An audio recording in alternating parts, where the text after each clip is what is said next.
Hello everyone, welcome to learning twist. तो ये है क्लास 8th की poem on the grasshopper and cricket. Okay, टिड्डा और झिंगुर। ठीक है, तो अनलाइक द, इसमें शुरू करेंगे unlike the ant and the cricket, page number 21। तो जैसे कि हमने चींटी और क्रिकेट की पोयम पढ़ी थी पेज 21 पर, तो उसकी तरह नहीं है ये स्टोरी। ठीक है, उसमें क्या दिखाया गया था, उसमें ये दिखाया गया था कि जैसे चींटी होती है तो चींटी अपना जो सारा सामान है, अपना सामान इकट्ठा कर लेती है, अपने बिल में इकट्ठा कर लेती है, वो जो फ्यूचर के लिए उसको स्टोर करके रखती है कि समय आने पर अगर ज़रूरत पड़ेगी तो हम उस सामान को यूज़ कर लेंगे। और क्रिकेट जो था, झिंगुर जो था, ऐसा कुछ भी नहीं करता है। तो जब ये उसका जो मौसम चेंज होता है ना, तो बेचारा झिंगुर को कुछ भी नहीं मिल पाता, और जो चींटी जो सेव करती है फ्यूचर के लिए, तो वो सारा सामान वही यूज़ कर लेती है और झिंगुर ऐसे ही रह जाता है। तो उसमें बस ये दिखाया गया है कि हमें जो है अपनी चीज़ों को सेव करके रखना चाहिए, फ्यूचर प्लानिंग भी थोड़ी सी करनी चाहिए। अपनी ज़िंदगी तो हमें जीनी चाहिए, लेकिन फ्यूचर प्लानिंग भी करनी चाहिए। उसमें जो झिंगुर था बस वो गाना ही गाता रहता था, उसने सारा टाइम वेस्ट किया और उसने कुछ भी नहीं किया फ्यूचर के लिए। ठीक है, उस कहानी में हमें ये बताया गया है पेज 21 पर, विच टेल्स अ स्टोरी। ठीक है, this is a nature poem, लेकिन ये एक नेचर पोएम है, ये प्रकृति की कविता है।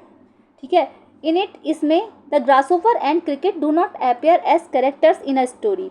इसमें जो ग्रासहोपर और क्रिकेट हैं वो इस स्टोरी में एक कैरेक्टर्स की तरह यूज़ नहीं होंगे। ठीक है, इसमें अपेयर नहीं होंगे वो दोनों, बिल्कुल आपको ऐसा नहीं रहेगा कि उन दोनों के ऊपर ही पोएम है। ठीक है, रेदर, जबकि दे एक्ट एज सिम्बल्स, वो इसमें एक सिंबल की तरह जो है प्रतीत होंगे, यानी एक प्रतीक की तरह प्रतीत होंगे। वो आपको एक ऐसा लगेगा जैसे कि सिंबल हैं उनके द्वारा, ईच सजेस्टिंग समथिंग एल्स, जिनके द्वारा कुछ बताया जाएगा कि कौन कौन क्या क्या करता है, ग्रासहोपर क्या करेगा या क्रिकेट क्या करेगा। ठीक है, तो उसमें जैसे बताया गया है कि धरती के ऊपर है ये कविता, अर्थ के ऊपर, तो अर्थ में क्या क्या होता है ना। Read the poem and notice how the poetry of earth keeps on through summer and winter in a never ending song, who sings the song. तो रीड द पोएम, इस पोएम को पढ़ो, एंड नोटिस, और notice करो कि how the poetry of अर्थ, की जो ये अर्थ है, अर्थ की जो ये पोएट्री है ये कैसी है, यानी कि इस पृथ्वी का जो ये काव्य है वो कैसा है। Keeps on through summer and winter, ये समर से विंटर तक कैसे चलता है, इन अ नेवर एंडिंग सॉन्ग, और एक न कभी ना खत्म होने वाले गाने की तरह किस तरीके से चलता है, कौन इसको चलाता है, कौन कौन इसको सिंबल हैं इसके, हु सिंग्स द सॉन्ग। और फिर ये जो एक गाना बजता है पृथ्वी पर, नेवर एंडिंग सॉन्ग जो बजता है, हु सिंग्स द सॉन्ग, इस सॉन्ग को कौन गाता है। ओके, इतना आप सबको समझ में आ चुका होगा। अब चलिए पोएम शुरू कर लेते हैं। The poetry of earth is never dead, when all the birds are faint with the hot sun and hide in cooling trees, a voice will run from hedge to hedge about the new mound made, that is the grasshoppers. He talks the lead in summer luxury he has never done with his delights, for when tired out with fun, he rests at easy beneath some pleasant weed. Okay. Okay, तो the poetry of earth is never dead, यानी कि पृथ्वी का जो ये काव्य है, धरती का जो ये काव्य है, ये कभी जो है डेड नहीं होता, ये कभी ख़त्म नहीं होता। When all the birds are faint with the hot sun, faint mean होता है थक जाना, बेहोश हो जाना। जब इस गर्मी में, हॉट सन, इस गर्मी में जब सारे ही पक्षी जो है थक जाते हैं, and hide in cooling trees, और पेड़ों में, ठंडे ठंडे पेड़ों की पत्तियों में छिप जाते हैं। जब सारे पक्षी थक जाते हैं गर्मी से और वो जो ठंडे ठंडे पेड़ों की पत्तियों में छिप जाते हैं, अ वॉइस विल रन, तो एक वॉइस जो है एक दौड़ते हुए एक आवाज़ से सुनाई देती है। मतलब सारे पक्षी छुप जाते हैं गर्मी से थक कर, तो एक आवाज़ सुनाई देती है, फ्रॉम हेज टू हेज। तो हेज टू हेज का मतलब है, जैसे कि आप लोगों ने कभी खेतों में अगर देखा हो तो बाड़ा लगा होता है, या फिर जानवर वगैरह बंधे होते हैं, तो इस तरीके से बाड़ा बना दिया जाता है उसके चारों तरफ, बाउंड्री टाइप की, या फिर आप इसको कॉर्नर भी कह सकते हैं। फ्रॉम हेज टू हेज मतलब एक कोने से दूसरे कोने तक, about the new mount made, sorry इसमें क्या होता है, about the new mount made, made means होता है चरागाह या फिर खेत कह लीजिए। जब सारे जो खेत जो है उनको चर ले जाता है, या फिर वो नए होते हैं बिल्कुल, न्यू माउंट मेड, उनको चर ले जाता है बिल्कुल, जैसे कटाई हो जाती है उनकी, तो बिल्कुल जब वो नए होते हैं बिल्कुल, तो डैट इज़ द ग्रासहोपर्स। तो एक मतलब बताया है उन्होंने कि एक अजीब सी आवाज़ जब आती है, ठीक है, पक्षी थक कर गर्मी से सो जाते हैं पेड़ों की पत्तियों के बीच में, तो फिर एक आवाज़ आती है, तो वो आवाज़ किसकी होती है, वो ग्रासहोपर की होती है आवाज़।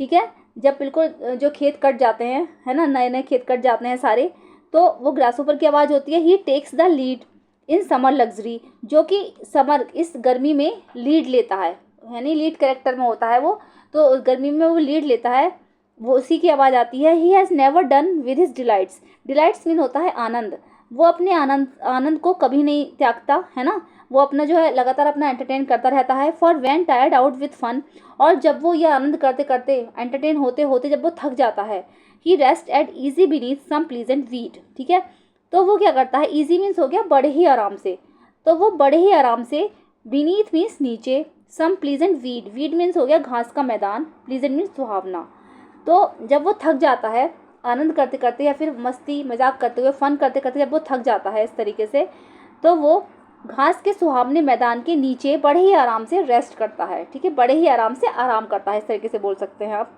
ठीक है। तो ये तो ग्रास ओवर का हो गया, यानी कि समर में वो दिखता है, समर इवनिंग में, ओके।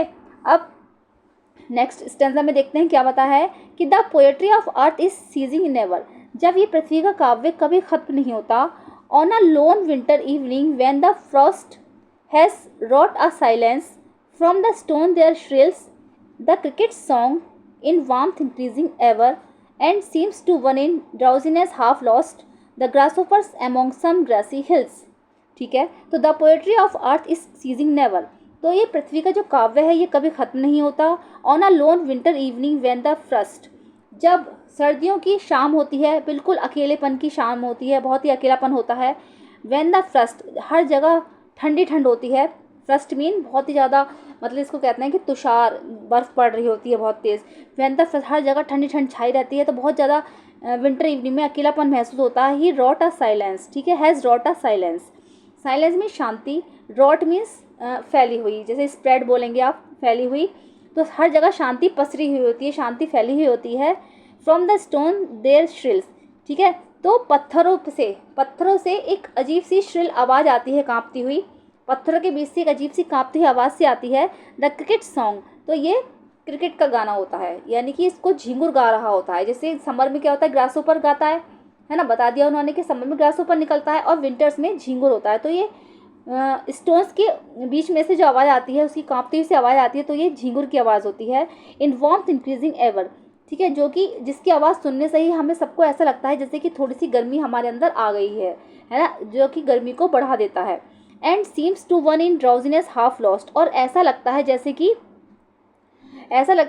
कि ड्राउजीनेस मीन्स हो गया नींद, हाफ लॉस्ट मीन आधा, जैसे कि कोई आधा नींद से जगा हुआ है।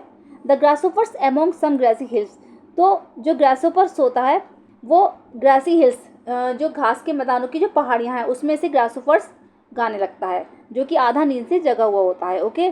तो इसमें बताया गया जैसे क्या होता है, पहले ग्रासोपर्स गाता है अपना गाना, है ना, फिर उसके बाद पक्षी गाने लगते हैं, सीज़न के हिसाब से होता है। समर्स में ग्रासोपर गाता है, फिर पक्षी की सॉन्ग की आ जाते हैं, उसके बाद फिर झिंगुर करने लगता है क्रिकेट, फिर क्रिकेट करता है, फिर पक्षी आ जाते हैं, फिर ग्रासोपर आ जाता है। इस तरीके से जो अर्थ का जो साइकिल है वो लगातार चलता रहता है, ठीक है। इसमें यही बताया गया है, इसकी छोटी सी समरी बस यही है कि समर में तो ग्रासोपर आवाज़ करता है, समर इवनिंग में ग्रासोपर आवाज़ करेगा, फिर पक्षी की आवाज़ आएगी, फिर जैसे ही विंटर आएंगी तो फिर झिंगुर आवाज़ करने लगेगा, फिर झिंगुर के बाद फिर पक्षी आवाज़ करेंगे, फिर समर आ जाएगी, फिर ग्रासोपर आवाज़ करने लगेगा। तो इसमें बस यही बताया गया है कि जो पृथ्वी का जो साइकिल है वो किस तरीके से चलता है, और जो अर्थ है वो हमारी कैसे अपना रोटेशन कवर करती है, कैसे वो रोटेट होती है, इन दोनों को सिंबल के रूप में प्रतीक किया गया है, ठीक है। ये जो प्रतीक हैं किस तरीके से बताए गए हैं कि सिंबल किस तरीके से सिम्बोलाइज करते हैं ये, ओके। तो जॉन कीट्स की बहुत ही अच्छी पोएम है ये, आपको पसंद आई हो तो लाइक कीजिएगा। अगर आप अपनी फैमिली में किसी को पढ़ाना या बताना चाहते हैं तो उनके साथ शेयर कीजिएगा, और अगर आप मेरे चैनल पर फर्स्ट टाइम विजिट कर रहे हैं तो सब्सक्राइब कीजिएगा। मिलते हैं नेक्स्ट वीडियो में, थैंक यू सो मच।